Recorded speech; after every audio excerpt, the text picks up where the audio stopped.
What's going on, peeps? Meet Role Model, an American pop singer-songwriter that probably shouldn't be your role model if you think about it. Slut era interlude, cocaine babe, masturbation song? I probably just got demonetized saying those song titles, I guess we'll have to see. This guy is, believe it or not, a relatable and honest performer mainly known for his acoustic bedroom pop sound, drawing inspiration from movies, musical influences, and his own wild experiences. Recently writing alone with his guitar in his living room. On stage, he is quite unpredictable, willing to do anything to entertain, leap in the air, do fake accents, and twerk. You might recognize Sally when the wine runs out from TikTok that is rapidly on the rise right now. Upon diving into his history and back catalog, I found that there is an inspiring story behind this Cowboy's hat that needs to be documented. From a failed rap career in Pittsburgh, to getting a Mac Miller cosign, to overly sexual bedroom pop, to dating one of the most popular influencers of her generation, to returning to his main roots to get his yeehaw on after a breakup. Role Model will prove to you today that he is more than just Emma Chamberlain's ex-boyfriend. Let's get started. Tucker Harrington Pillsbury was born May 15, 1997 in Cape Elizabeth, Maine. He is currently having his quarter life crisis at 28 years old. His real estate assessor father and special needs teacher mother had great music taste, and as a kid he heard them play songs by Jackson Browne, Van Morrison, Peter Frampton, and Lou Reed. Growing up, he was deeply obsessed with Elvis Presley and used to dress up like him and perform for his family. Nowadays, Casey Musgraves would be considered his role model. Unfortunately, the boy was born with type 1 diabetes. That would lead to porn struggles later on where he'd need to wear a CGM on his arm that has saved his life on multiple occasions. Heck, one of his earliest musical experiences was seeing the Jonas Brothers live, a concert his mom took him to so he could see another diabetic, Nick Jonas, doing something inspiring. At first, he planned to work in film, as you see through his music videos that he usually writes himself, so by 14 he moved to Pittsburgh, Pennsylvania to study film at Point Park University, hoping to produce music videos, short films, and skating montages. By the end of his first year, he realized film school wasn't for him, even if he loved the craft. On the other hand, the music culture of Point Park caught his attention, seeing students pass out their mixtapes. Soon his dorm mates got involved in the craze, illegally downloading Logic Pro to experiment themselves, Tucker included. This interest truly took off after a life-threatening injury. That year, he broke his wrist in a skiing accident at Sugarloaf Mountain in Maine, later breaking both arms in a second incident while skateboarding, causing him to spiral into a depressive state of uncertain direction. While recovering in his dorm, two friends left behind their music gear, which led him to start recording rap songs and learning Logic Pro mainly by binge-watching YouTube tutorials. His only form of rapping experience prior was silly freestyles with his Cape Elizabeth high school friends at the wharf, so he was definitely an amateur. Given the Pittsburgh scene was dominated by rap music, he had to fit in. Pillsbury started rapping under the name Tucker, putting out his first song, OMG, on March 1st, 2015 that gave him some sort of confidence through the thousands of plays it got in 3 days. To put out his first upbeat summer-like mixtape produced by Tommy Shields, Since When, on March 9th, 2015. He later changed his name to Dillis, a nickname from the local barbershop back home, and self-released a darker album through 6 grueling months, Moth, on September 28th, 2015. The next year he performed at Maine State Pier, did multiple local Pittsburgh shows, and opened for Lil Debbie. There was also a 5-song collaboration EP, Cotton Candy, with Maine producer Goddamn Clan on August 1st, 2016. Tucker would later collaborate with him and another local artist, Patches, to form the Wet Boys, Wet Jenny, and Wet Shorts, only producing 2 albums with interesting titles. We're the Wet Boys, and you're watching Disney Channel. And if you're dry right now, take a listen. Every single piece of these early records have since been wiped from the internet. Probably for the best, given how the artist himself feels about them now. Embarrassed. These mixtapes made him question his future as a rapper as this depressive angst overcame him. So we switched to melodic, introspective tunes with raps on hooks. Pop rap infused anthems focused more on songwriting, starting when he rediscovered an old beat that reminded him of music his parents used to play. So he made Cocaine Babe, of course. Didn't know his parents were like that. Posted it on his SoundCloud on February 5th, 2017, under the name Role Model, and it blew up more than anything he'd done before, as he realized honest, emotional music came more naturally to him than pretending to be someone he wasn't. Tucker was rumored to have taken his name from Paul Rudd's character in the 2008 movie Role Models, but it was later confirmed to be just a huge joke. It's just an ironic punchline, a way to poke fun at himself. He shouldn't be your role model. Just listen to the lyrics of Cocaine Babe, being infatuated and trying to get the attention of a cocaine-obsessed bad girl. The laid-back Puerto Rican finds Tucker infatuated by a Puerto Rican thinking this time. Girl in New York goes for groovy lo-fi synth pop, wondering if an ex still thinks about him and wants to hook up. A great role model for your kids. Role Model's next arc was his debut EP, Arizona, in this summer. He recorded it in his windowless apartment closet with a broken wrist on his laptop, no one to talk to, and a bunch of painkillers for his injuries. As a 17-year-old kid back home in Cape Elizabeth, Odin Ardell sent him beats. He released it independently on November 30th, 2017, with the lo-fi laid-back all R&B EP ultimately helping him build an online fan base through indie journalists and Twitter. I Don't Really Like You covers a toxic relationship where both partners don't seem to like each other, but they have no one else to gravitate towards, in comparison to the ballad Stolen Card covering addiction and relationship limbo. Supermodel was inspired by a stunning model where Tucker sees how unreal beauty affects society, how he'll never stop trying to get back with his ex-girlfriend on Never Give Up. As his film class grades continued to plummet due to his singular focus on music, something his parents were unaware of, he ultimately dropped out of Point Park that winter to pursue music full-time. But not a lot of musicians usually make it out of the areas of Maine back home. The best you can think of are Howie Day, Patty Griffin, Ray LaMontaga, guys like Spose, known for I'm Awesome, were all the rage that his friends looked up to as this local celebrity that Tucker aspired to be. He gave himself a few months for a miracle. He was on the edge of quitting music despite the growing success through editorial playlists, and guess what? A miracle occurred just in time. After listening to Stolen Car, Mac Miller's manager Q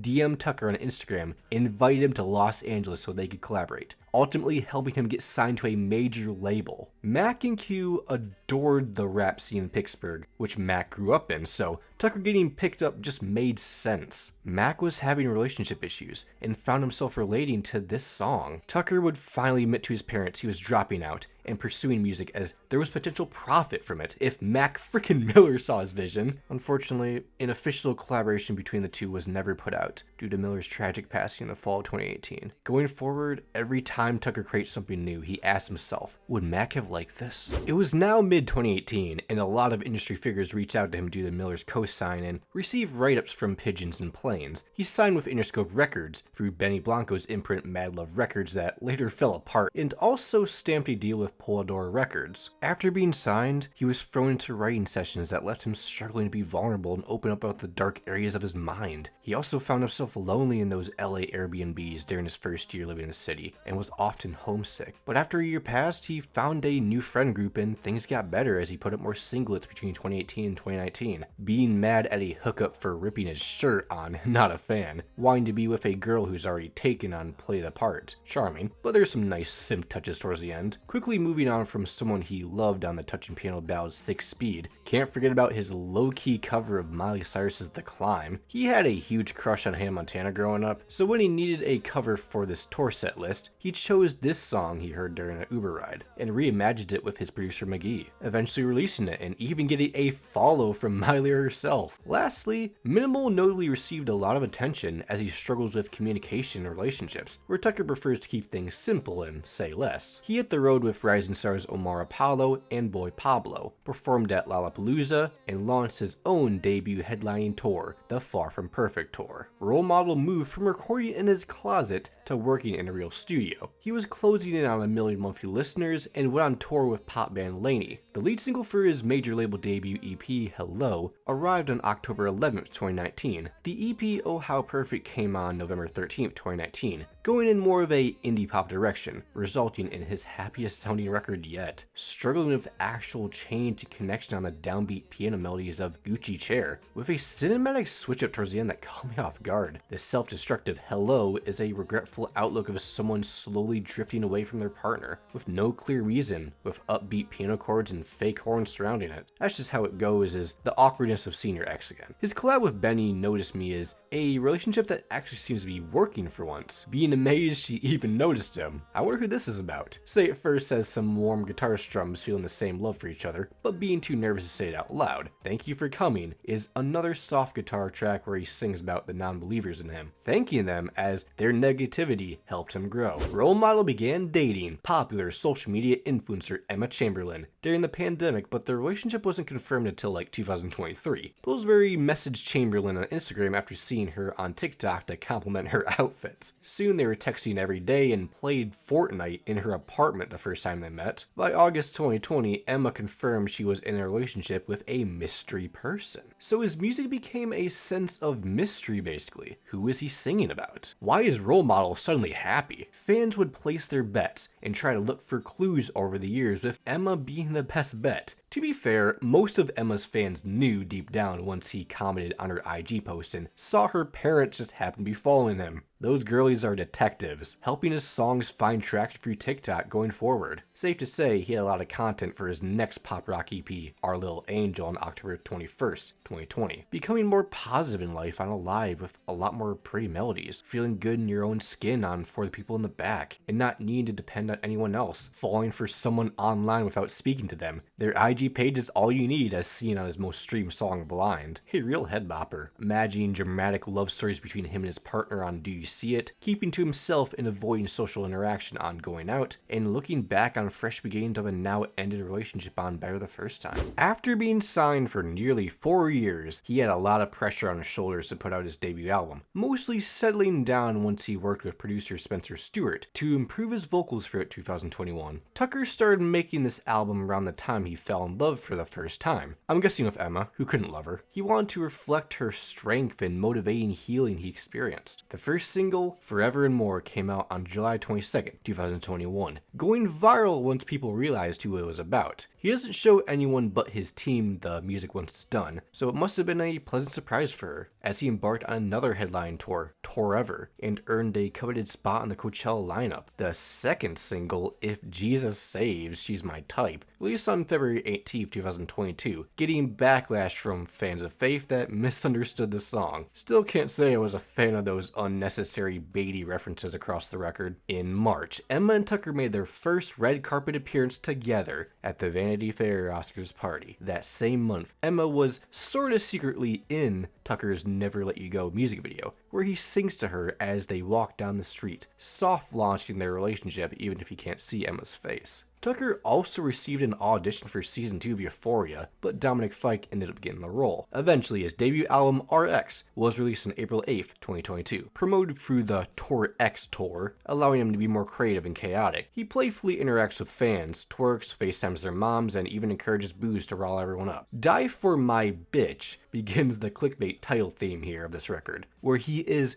dying being with this girl. Certainly wouldn't die to save her, with soft piano chords and a punchy hook. The much more blissful Who Hurt You captures two people with bad prior relationships who are now scared to start a serious one together. Forever and More is another blissful airy one, being shocked to be in a relationship with Emma for this long, hoping to continue forever. The laid-back ballad Save a Seat sees Tucker getting a rude text from an old flame he had a toxic past with, onto the chillaxed If Jesus Saves, She's My Type, getting desperate for real love, falling on her knees, begging for help. That's it. And now, the acoustic cut everyone has been waiting for, with angelic backing harmonies, Masturbation Song. Using this action, I guess, to express how often he thinks of her, even when he is alone. Could it be more obvious? In comparison to the gentle Never Let You Go, expressing his deep love and total obsession with Emma. Strip club music is his image of strippers, women confidently taking horny men's money, while creating a stunning visual of shimmering chords and a brief guitar integration towards the end. I wonder if anyone has pole danced to this yet. Life is Funny goes pop rap, showing how silly it is to label people, since your expectations are usually wrong. Instead of relationships, he finally talks about himself on Can You Say the Same. While he feels better than he has in years, he still faces some struggles with depression, trauma, and anxiety as detailed here, ending with a statement on the acoustic title track that he still has flaws, but he's much better than he used to be. Emma came into his life and helped him heal, and now she's the most important thing to him. On February 17th, 2023, he released A Little More Time, co-directed with Emma Chamberlain. They publicly confirmed their relationship on the cover of GQ Hype. They were both mature enough to be okay with it being public, which is really sad looking back, as by October, things changed. Emma and Tucker broke up after being together for over 3 years. Tucker was feeling deeply homesick and unsure about life in LA,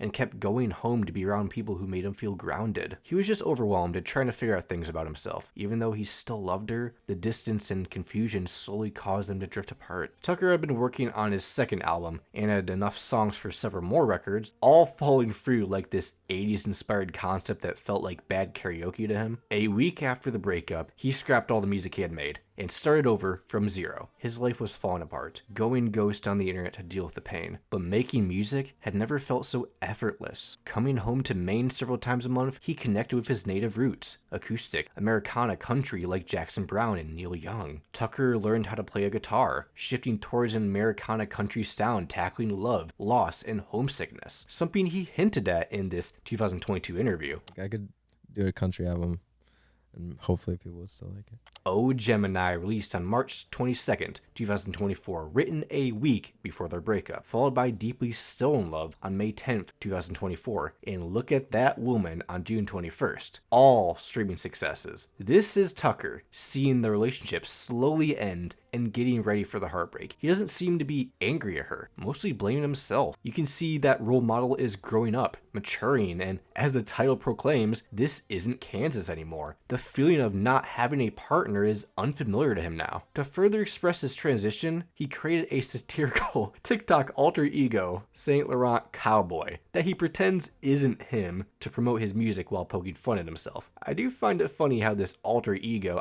random unemployed man, has nearly overtaken his actual account and followers. This was all his idea, by the way. It wasn't a label marketing ploy. His sophomore record, Kansas Anymore, was released on July 19th, 2024. The quarter-life crisis of an album was well received by fans and critics for its growth and move towards pop folk. Reissued with The Longest Goodbye on February 14th, 2025. This includes the upbeat, country-inspired Sally When the Wine Runs Out, previously teased on TikTok. The reissue allowed the album to debut on the Billboard 200 for the first time at number 149, further promoting the record through the No Place Like tour, selling out venues left and right. Absolutely adored the sing-along, twangy chorus of Writing on the Wall, choosing to ignore the obvious signs that a young relationship wouldn't last. He admits he knows it's going to end, but pretends not to see it. Look at That Woman is more mid-tempo and moody, being shocked his lover left him. The signs were there, dude. He just ignored them. His upper register really shines through on these ones, acknowledging he isn't the best person, but his lover stays by him on the bright acoustics of Scumbag, questioning why. Oh Gemini references Emma's zodiac sign, preparing for the end, and the need to feel like he married someone not forgotten, reflecting on the dog days of his relationship with Emma on the stripped-back ballad Frances and mellow old recliners, clearly evident by the use of her middle name here. Superglue finds Tucker apologizing and begging a girl to stick with him, with moments of rapping, a trumpet solo, and familiar infectious melodies. The stomp and clap the diner describes an awkward dinner, where he feels out of place and just wants to leave because things aren't going well. I'm so glad he did this country style in a genuine, authentic way, paying respect to his roots and didn't make it sound like a parody of folk or country, cough cough Oliver Tree,